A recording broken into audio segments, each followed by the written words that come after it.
pile of hay, and you want to cut out the bottom part of the hay, and then be left with the sukkah, which we said is no good.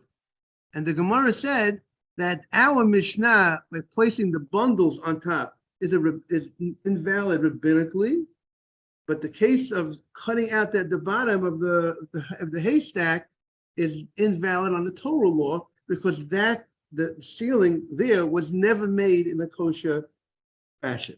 That's what the Gemara said. So we left off yesterday. We are on 12a. 12a towards the bottom. In the art scroll, it's 12a3. Amar Rav Ashi on the right side. We said Amar Rav Ashi, Odu chavile kash ve'etzim mishum gzeiras oseika. The concern, you have it on 12a3, is the concern of the wood placing on the sukkah is only a rabbinic concern. Mishum tasi v'lo min ha'osi leka. Isn't there a biblical concern? Why do we say that the whole issue, warning, why do we say, great to see you, yes, we are on Yud Beis Amud Aleph, we are on 12a. Why are we saying that this sukkah, that when the Mishnah states placing bundles of wood on top of a sukkah is invalid, how does the rabbi know that it's invalid or only rabbinically? Maybe the Mishnah is telling us that it's invalid on a Torah way. Why is it invalid on a Torah way? Because the concern is that this is a sukkah that was made earlier in the year. It was made during the summer, and you have a sukkah that has bundles on it from the summertime. You can't use that sukkah on a Torah law because it was not made for the purpose of shade, because you place it in the summer for the purpose of drying out. So maybe it's a biblical problem. How do you know that the Mishnah's concern is only rabbinic when you place the bundles on top of the sukkah? Maybe it's a biblical concern. Maybe it's not valid on a Torah law because you're using a sukkah that was made not properly. It was made for the purpose of storage. And the Gemara says, similarly, the Gemara says, the case of cutting out in the pile of hay, right? Hay technically is kosher. Straw, the hay stack would be kosher schach. Technically, it's materials that are what kosher for schach. But how do we know that that the Mishnah is talking about a biblical issue? Maybe it also has an issue, a rabbinic concern. There's no rabbinic concern. Now, what would be the rabbinic concern by the case of cutting out the bottom of the haystack? Now, we had said cutting out the bottom of the haystack, it's biblically it's not good, because you have when the ceiling was never placed properly, because you had a ceiling, you had a haystack. That's nothing's kosher about the ceiling of a haystack, because it's a whole haystack. And then you went ahead and you cut the bottom of the haystack. So and now you have a ceiling, you have schach, but it wasn't placed in a kosher fashion. So what's the Gemara suggesting that there should be a rabbinic issue? So Rashi explains that maybe the case of cutting out the hay, cutting out the bottom of the haystack, is talking about, even if I had a haystack and I went ahead and I took the haystack and I undid the whole haystack, right? And even if in such a situation, still maybe the Mishnah is telling you it's not kosher. It's not kosher. Why is it not kosher? Because sometimes I might not move all the hay out and then put back the top, right? So it's a gzeira, it's a rabbinic concern. The haystack, what's the case that the haystack is not kosher on a Torah level? The case that it's not kosher at a Torah level is what do you say? It's not kosher, I can't use it as a sukkah. What's the case that I can't use it as a sukkah on a Torah level? If I have a haystack, full pile of straw, of hay, and I cut the bottom out from the pile, and I left the top of the pile, that is not kosher on a Torah level. Why is it not kosher on a Torah level? Because it's a special law that when you make your action of making the sealing of the sukkah makes the sukkah kosher. You had to do an act to make this. You have to do an act in the sealing in the schach. But here you never did a kosher act in the schach because you only removed the bottom, and now automatically you have a sealing. But you didn't do an action in making that sealing properly. But what about if I dug out the bottom? And then after I dug out the bottom, I took and now I'm left with the walls on this haystack, but I went ahead and I also removed the top. I removed the ceiling of the haystack. And then I put back the ceiling of the haystack. So you would say, it sounds like a good sukkah, because I now did an action. I just like we said in the Gemara earlier, if you placed a vine on top of a sukkah while the vine was attached to the ground, that was not a kosher placement of schach. After you cut the vine, then you take every piece and you lift up every piece and you place it back on. That's fine. It's like you redid it. But maybe the Gemara says, maybe there's a rabbinic concern. Maybe the rabbis don't allow, it would invalidate a sukkah that I took ahead and I went ahead and I had a haystack. And I went ahead and even if I removed all the hay from the haystack, even the top of the haystack I removed, and I put it back, maybe the rabbis would also say it's not kosher. Why? Like Rashi says, let's say even if I shook the top bundles on top, maybe the rabbis would say it's not kosher. Why? Because they're afraid maybe I might, if I'm going to use this situation where I shook the top of it, and it was originally made by itself. I mean, I took out the bottom and I shook the top of the haystack. Maybe if I allow that, I'm going to allow a situation where I don't shake the top of the haystack. You're going to say this type of pile of haystack was able to be used for a sukkah by cutting out the bottom and just shaking the top. People might look at it and say, you know what? Even if I don't shake out the top, I'm going to come to make a mistake, and I can even use that. And if you don't shake out the top, then it's invalid because it was never placed in a kosher. You never did an action to make it a kosher schach. So that's the Gemara's question. So the Gemara wants to know, how do we know the haystack issue is only a biblical issue? Maybe the haystack is even in a rabbinic situation, it'd be forbidden, even though you shook the top, because maybe you might not come to shake the top. So that's the Gemara. And maybe the case of placing the bundles, maybe the issue is maybe the Mishnah is telling you it's invalid on a Torah level. The Mishnah means to say that if you went ahead, if a sukkah that was made in the summertime was made for, and you placed the bundles for storage, for drying out, that's the Mishnah telling you it's not a kosher sukkah because it wasn't placed for the purpose of protection from the sun. It was placed for protection for drying out purposes. So that's what the Gemara wants to know. So the Gemara answered, Reb Yochanan Amalach. We're on the bottom line of the page. Reb Yochanan will tell you, Hacha the Tani ein misachin behem. The Mishnah does not say that the sukkah is invalid. The case of the Mishnah is not that you have bundles of straw on top of the sukkah from early on in the summer, and the Mishnah is telling you can't use that sukkah is invalid because it was not made properly. The Mishnah is not talking about such a case.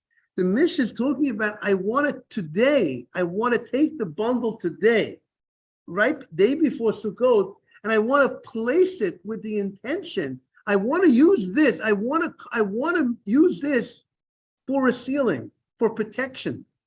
That's what the Mishnah is saying.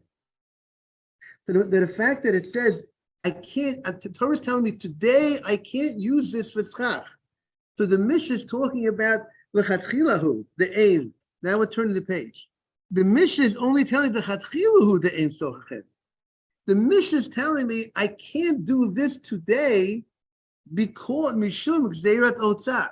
Because I'm afraid if I'm going to do this today, I want to use the bundles for schach, right? It says ein b'sachachim. Today, the day before Sukkot, I want to take this bundle of wood that I got in my shack, and I want to play 25 pieces of wood bundled together, the Yerushalmi says, and I want to go ahead and throw it on top of my sukkah, and I want to use it for schach. The Mishnah says I can't do that. Why not? My intention is for schach to serve as a shelter for the holiday of Sukkot, because if I do that today, maybe I might come to use a similar sukkah that my bundles were placed there for drying out purposes, not for schach. That's why we know the Mishnah is on a rabbinic issue. The Mishnah is not talking about a sukkah that was already pre-made. The Mishnah is talking about a sukkah that you are making today. You're actually placing schach. You want to place the schach. You want to make a kosher sukkah today. You want to place the schach for the purpose of protection from the sun. The Mishnah says you can't do it. Why not? What's wrong, Rabbi? I'm placing the schach for the purpose of protecting from the sun, because at a rabbinic concern that if I allow this, I'm going to allow a different sukkah that was not made in that fashion. It was made, the placement of the schach was for drying out purposes. And if you look at it, the bottom line, it's all about the intention. So people can make a misconception. Why are you placing this on top of the ceiling? But to the onlooker, nothing different was done in the action. Both situations, you took a bundle of wood and you put it on top of the sukkah. And you're gonna and people are not going to know the distinction that it's all about your intention. So people will say, if the sukkah is kosher, if you would make the sukkah kosher a day before Sukkot, I take a bundle of wood and I put it for shelter purposes. If you would say that sukkah is kosher, the person will say that if the sukkah, the same type of action that I did, if I did 2 weeks ago, I placed a bundle on top for drying out, I could use that sukkah too. The person will say the bundle works here, the bundle works there. But they're not going to realize that the reason why the bundle works here today is because you placed the bundle for the purpose of protection from the sun, and the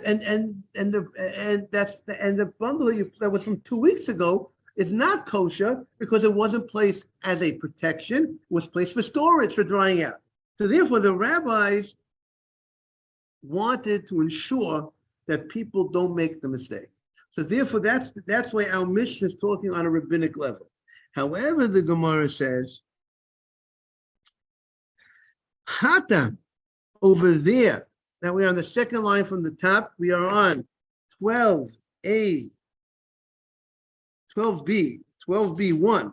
But Hatam, but over there by the case of the haystack, Hatam diktani eino sukkah. It doesn't say what you can't do. Sometimes you tell a person you can't do something because out of rabbinic concern. Here it says it's not a sukkah. That means, therefore, when you're saying it's not a sukkah, it means this is not a sukkah. On a Torah level, this pile of hay that you took out the middle of the pile of hay, that's the case that that Mishnah is talking about. And because you took out the middle and you didn't do a direct action in the schach, in the ceiling of this pile, because the ceiling just came automatically, right? When you cut the bottom out, you're left with a what? Ceiling. You didn't do anything to make that ceiling. You didn't do an action in the ceiling. Therefore, that's invalid on a Torah level. So now the question is, maybe we should say that the case is even invalid on a rabbinic level, even when you actually went ahead and moved the ceiling of the haystack, maybe how do we not know that that case is only talking in a biblical situation where I just cut out the bottom? Maybe that case is no good when I cut out the bottom, and I move the top. I cut out the bottom, and maybe it's still invalid even when I move the top, because people will think that if I move the top, people will make a mistake and not move the top, right? That was the question the Gemara asked. The Gemara said, how do we know? Why don't we say that the case of the haystack case is even it could have a rabbinic issue? That means it could be talking that it's kosher on a Torah level, but rabbinically, the rabbis will make a decree. And what will be the case that the haystack case would be kosher on a Torah level, but will be invalid on a rabbinic level? The case would be if you cut the middle of the haystack out, you cut it out, now you're left with the ceiling, and then you subsequently move the ceiling. You move the ceiling of the haystack. So on a Torah level, that's fine. It's like we're moving the ceiling of the haystack. It's like you're placing the ceiling. But maybe the rabbis will make a decree that if you allow the cutting out of the bottom of a haystack and moving the top, maybe people will go ahead and make a mistake and they'll use cutting out of a haystack without moving the top. So to that, the Gemara says, and Rashi explains, when the people see that you had to do an action, you had to move the top, so people are not going to make a mistake to think that a haystack without an action, that you didn't move the top, is kosher. People don't. What are you concerned about? You're very concerned. You don't want people to lose out in the midst of Sukkah. How would they lose out in the midst of Sukkah? If they would cut the middle of the haystack, left with the ceiling, and did nothing in the ceiling. Correct? If you didn't remake the ceiling, it's not kosher. And now, so what are you concerned? Your concern is when you actually remake the ceiling by moving it, maybe the guy is not going to move it. You don't have to be worried about it. People see that you remade the ceiling, you did an action in the ceiling. So once you did an action in the ceiling, they're not going to make a mistake to think that if you cut out the bottom of a haystack and you don't do an action in the ceiling, it's going to be kosher. They see by your action what needs to be done. Therefore, the rabbi says there is no concern. If you cut the bottom of the haystack and you were left with the ceiling and then you moved it, kosher, even rabbinically, there's no need to be concerned. So that's what the Gemara said. Now we're getting to a new piece of Gemara. Amar Rav Yehuda, Amar Rav Yehuda, Amar Rav. Rav Yehuda says in the name of Rav, Succah b'chitzim. Now, the arrows, if you look, there's a nice picture on number 4 in the art scroll. So you see an arrow has the wooden part of the arrow and we are on 12B1. The arrow has the front of the arrow, the iron part of the arrow, which is very powerful. And then the arrow has that stick that goes into the arrowhead. So Mr. Haber, if you want to look on 12B1, they say a picture is worth 1,000 words. So Jaime, you got the picture? It's a nice picture. Now you're going to say, Rabbi, they look very similar. What's the difference between the picture, the two pictures of the arrows? One is called a male and one is called a female. Why is one called a male and one called a female? Because if you see on the top, the top one, the wooden part is going into, there's no hole in the wooden part. The hole is in the iron part, and you're placing the wooden part into the iron. So therefore, that's symbolic, like a male. You're placing the male going into the female. However, the second case is that there is a hole in the wooden stick itself, and that's symbolic. And the iron head is going into that wooden hole, and that's symbolic. That's called the female. Okay. Now, for our purposes, good morning, Mark. For our purposes, morning. Our purposes, there is the concept of makabel tumah. Wood, a flat piece of wood, generally will not be susceptible to tumah. Will not be able to have the ability to contract contamination. That's when it's flat. But if you make the wood into a container that is able to fill it up and receive something, that makes it susceptible to tumah. Okay, and most probably it makes it much more usable, much more of a utensil when it's a container that contains something. That's what the word container most probably comes from, to contain.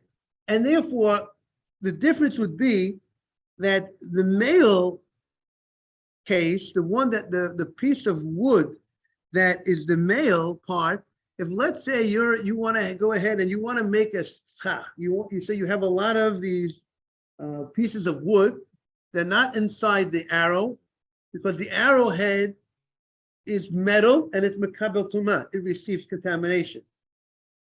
But this flat piece of wood is not, if it does not have an opening, if it does not have a hole, if it's not able to contain anything, it is not mekabel tumah. And therefore, if I want to take these sticks and I want to use it as my schach, it would be kosher. I could use these sticks, the male sticks that have no hole. I could place it as schach.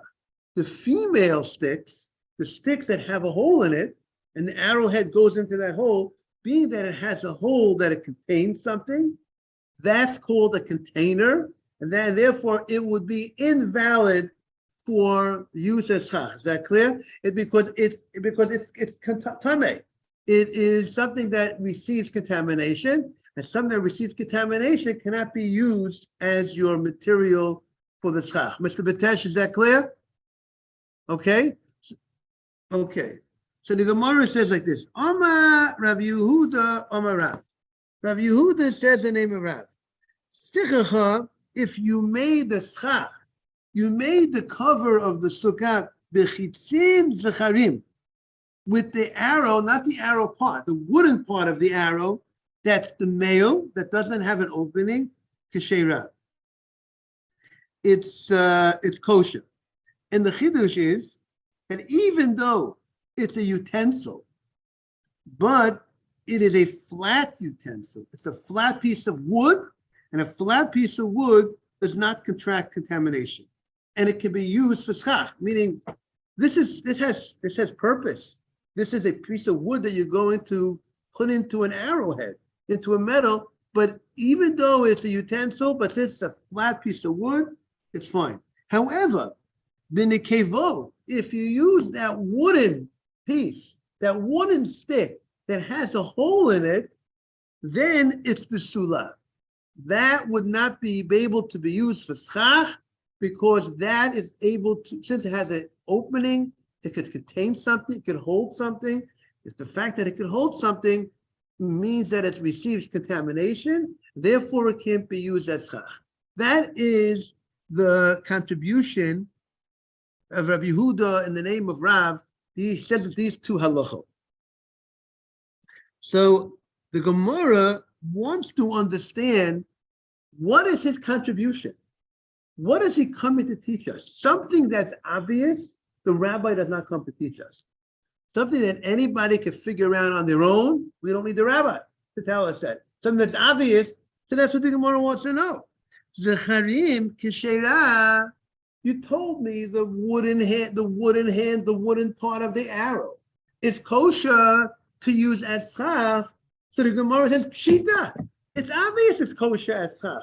It doesn't have a hole in it. There's no hole in this wooden part of the arrow. This male part. The male part has no hole. The male part is just going into the hole of the head of the arrow. But it itself has no, if it's called a male part, it has no hole. So what's the monedakin of it? So what is the chidush? What is the novelty? What is the need for the rabbi to tell me this halacha that you could use the male wood of the arrow for schach? It's obvious. The male means it's flat, it's wood, it's flat, it has no opening in it, so it's not susceptible to tumah. So the Gemara says, you know what?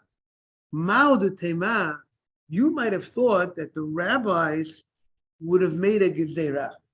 You might have thought that the rabbis might have wanted to protect. What would they protect? Because you told me that if it's the female part, if it would be a female wooden stick, it would be invalid for a schach, correct? Correct? Now, it's very nuanced, the difference between the male stick and the female stick. One, the stick has an opening, and one, it doesn't have an opening. So people might say, if you're going to allow the male stick, right, as you see in your picture, you're going to allow, pick the top case as kosher, right? You see that that's going to be 4 in the note. If you're going to allow the top picture to be kosher, people might say, I could use a female stick as schach. Jaime, is that clear, the issue? You might have thought that maybe we should be concerned and make Xera say, you know what? You can't use any sticks of an arrow, whether it's a male stick or female stick, and you might have thought we should make a decree to invalidate a male stick because of the concern. If you allow that, maybe you come to allow the female stick. And that's the contribution, that's the novelty of Rabbi Yehuda, the name of Rav.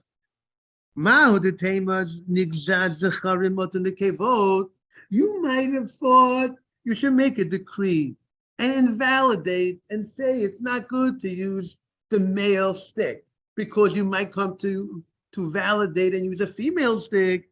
Kamash Malan. Therefore, Rav comes to say the rabbis did not feel that you will make that mistake. The rabbis are confident that you know that if you see this stick is good, the male stick, you'll say, you know why it's good? Because it doesn't have a container. It doesn't have an opening. And people will not say, if I use the male stick, I'll use the female stick piece of wood. Okay, now comes the Gemara and wants to understand the other statement. Amar Mar, B'nekevot Psula. You told me we are on 12b1. You told me if it's a female stick, if the wood that goes into the iron head is that the iron head goes into the female stick, because that stick of wood has a hole in it and it has an opening and it contains the iron head. So of course, pshita. It's obvious that it's not kosher for schach because it has an opening. It receives the iron head.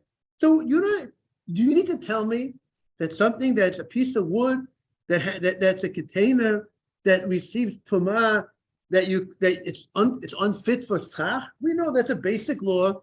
We had a Mishnah earlier that says something that's mekabel tumah, something that receives contamination. So the Gemara is understanding because since it has a hole in it, and it's a receptacle, so the law is a wooden container.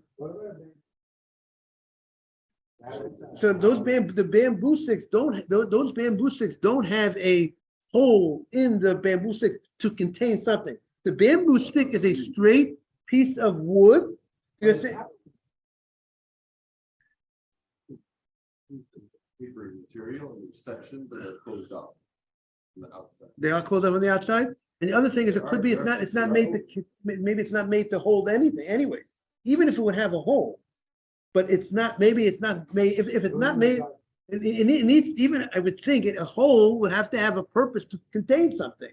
Meaning, I presume if it's not a container, if that doesn't, you don't put anything in it, it's not a hole. It's not a container. It has to be something that's used to contain something.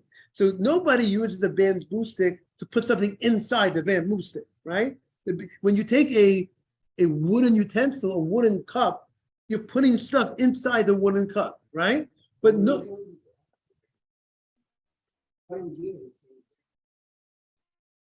Reed has a hollow tube.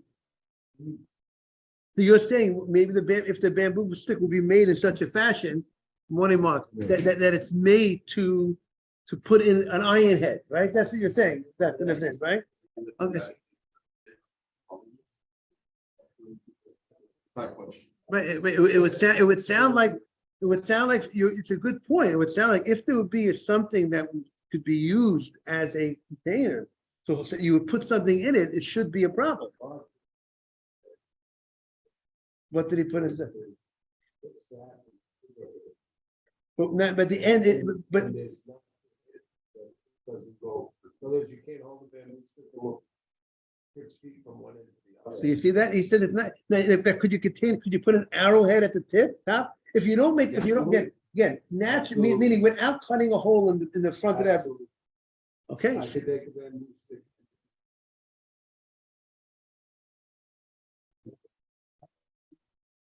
No, and we use bamboo sticks, right? So it would say, you're asking, how can we use bamboo sticks? If it would seem that it's not made, right, that's what he's asking. We have to figure out why a bamboo sticks we know are kosher. That's what we use for schach. Yeah, but the question, would you put an arrowhead on top of that bamboo stick? Could it contain? Okay, so that's a good question. So now we have a good question on the floor that we have to figure out. What? We're gonna bring in the bamboo stick. We get the bamboo stick. The way we use it for stuff, it no longer has the kavat. They cut it, they slice it, so now it's flat. You can change the form or something. A whole lot. They have the mat. Okay, so we have our homework to do, figure out a little bit, why isn't the bamboo stick something, a type of thing that an arrowhead type of thing could go into? That's the question that we have on the floor. Okay. So the Gemara's question is, what do you need to tell me that the female stick is invalid? It's obvious the female stick is invalid, but the female stick is something that will contain the arrowhead. So the Gemara says, Menekevos, Sula, Shita, it's obvious. So the Gemara says, Mahu de Tema, you might have thought, Beit Kibul Hasula Malo, something, a container, you might have thought that what's considered a container? A container is something that you put something in, and then on a regular basis, it has the ability to be used as a container, right? You have a cup, right?